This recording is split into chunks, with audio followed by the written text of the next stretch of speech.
Shannon, if you can let us know what we need to know happened here. Did Senator Cory Booker break rules to release these documents? Well, that's exactly the question that I put to his staff, because I said to them, are you saying that these documents are still marked as committee classified or committee confidential, meaning they shouldn't be in the public sphere, or are you in some way claiming that these documents have actually been released? I have not gotten a straight answer from them. It would suggest the way that they've released these, that what's happened is they have put out these 4 documents, continuing to have this committee confidential label on them. You heard Senator Booker go back and forth with a number of folks on the panel today saying, I know what I'm doing is against policy. I'm willing to take the consequences. He did talk about this as being his, quote, I am Spartacus moment. Said he's willing to take the penalty and the punishment.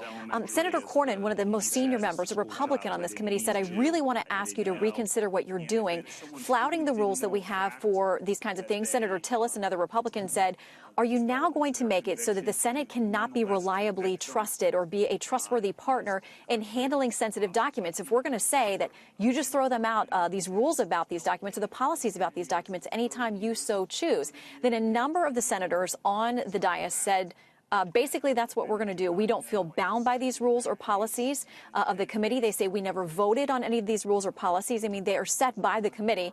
But these people say never voted on them, not going to follow by them. Now, I can tell you one of the documents I'm looking at is one that came up last night between Senator Booker and the nominee Judge Kavanaugh about an email entitled Racial Profiling. I've got that in front of me. It was a discussion within the Bush administration about how they were going to work on security policies. Keep in mind, this is dated January 2002, so this is literally just weeks, a couple of months after the 9/11 attacks.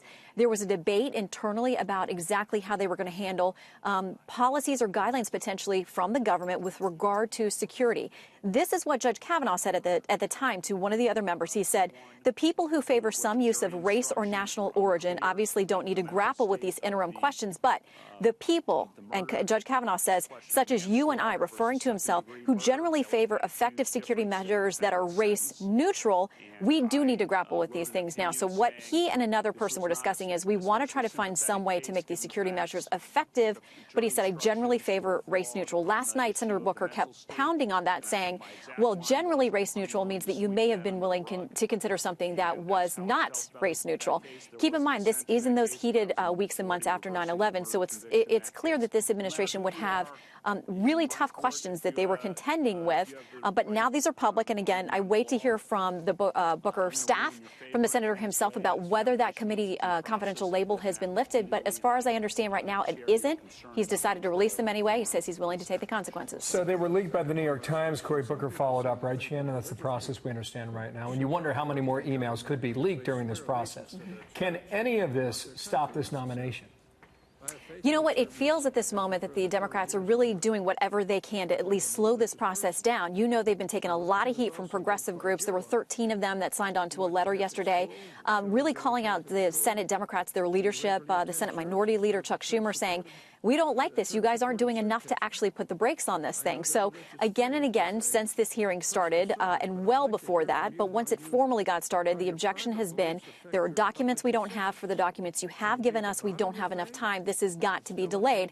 Now today we're to the next level, which is we're just going to go ahead and release things that we think are pertinent to the American people.